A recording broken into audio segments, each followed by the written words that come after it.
नमस्कार। आज आपण गणपती स्पेशल गव्हाच्या पिठाचे मोदक बनवूया। त्यासाठी 1 कप गव्हाचं पीठ घेतलेलं आहे, मोठा कप।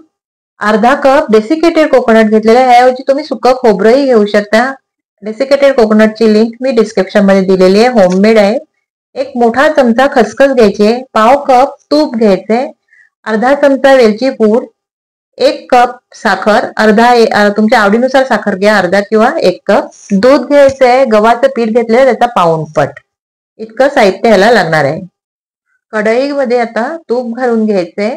तूप घालून झाले की त्यामध्ये सगळं गव्हाचं पीठ जेवढं घेतलेलं आहे तेवढं घालून घ्यायचंय, 1 कप, आणि मस्त सोनेरी रंग होईपर्यंत खरपूस असं भाजून घ्यायचंय। जोपर्यंत सोनेरी रंग होत नाही तोपर्यंत आपल्याला असं मंद आचेवर असं परतत राहायचंय। बघा, अशा प्रकारे मस्त असं हे भाजून घेऊया।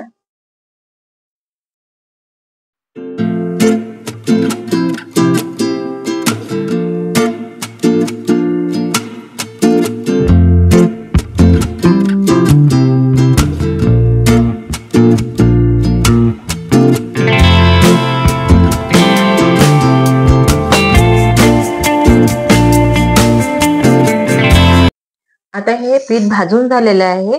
आता हे आपण एका परातीमध्ये काढून घेऊया। आणि आता ह्याच कढईमध्ये आपल्याला खसखस आणि खोबरं घालून घ्यायचंय आणि सोनेरी थोडंसं होईपर्यंत त्याला परतून घ्यायचंय। ड्राय रोस्ट करायचंय, तूप वगैरे काही घालायचं नाही, तसंच भाजून घ्यायचंय। बघा, अशा प्रकारे भाजून घ्यायचंय। आणि त्यामध्ये आता दूध घालून घ्यायचंय। दूध सांगितल्याप्रमाणे पाऊण कप दूध घालायचंय आणि भाजलेलं पीठ घालून मस्त असं ड्राय होईपर्यंत, कोरडं होईपर्यंत असं फिरवून घ्यायचंय आणि शिजवून घ्यायचंय। बघा, अशा प्रकारे त्यामध्ये थोडंसं 1 चमचा वरून तूप घालायचंय आणि मस्त असं बघा आपलं हे मोदकाचं पीठ, आपलं गव्हाच्या पिठाचे आणि खोबऱ्याचे मोदक आपले हे आता मोदकाचं सारण आपलं हे तयार झालेलं आहे। आता हे परातीमध्ये काढून घ्यायचंय आणि थोडंसं कोरडं झालं की, थोडंसं गार झालं ना की त्याचे आपण मोदक बनवायला घेऊया।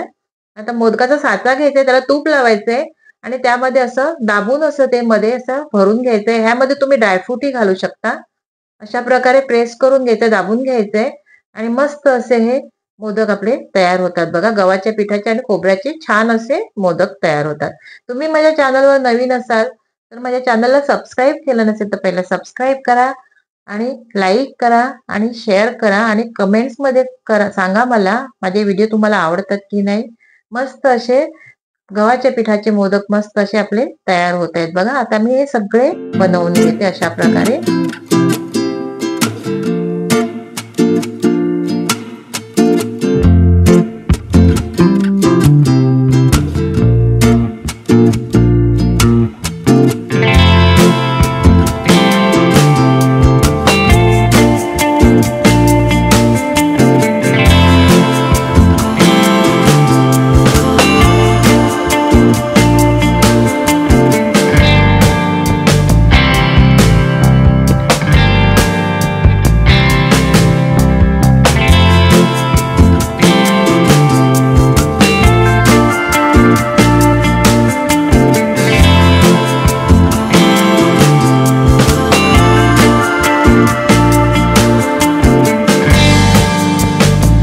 रेसिपीसाठी तुम्ही माझं डिस्क्रिप्शन पण पाहू शकता।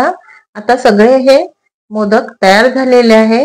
अशाच प्रकारे तुम्हीही बनवा मस्त असे गणपती बाप्पा स्पेशल गव्हाच्या पिठाचे मोदक। धन्यवाद।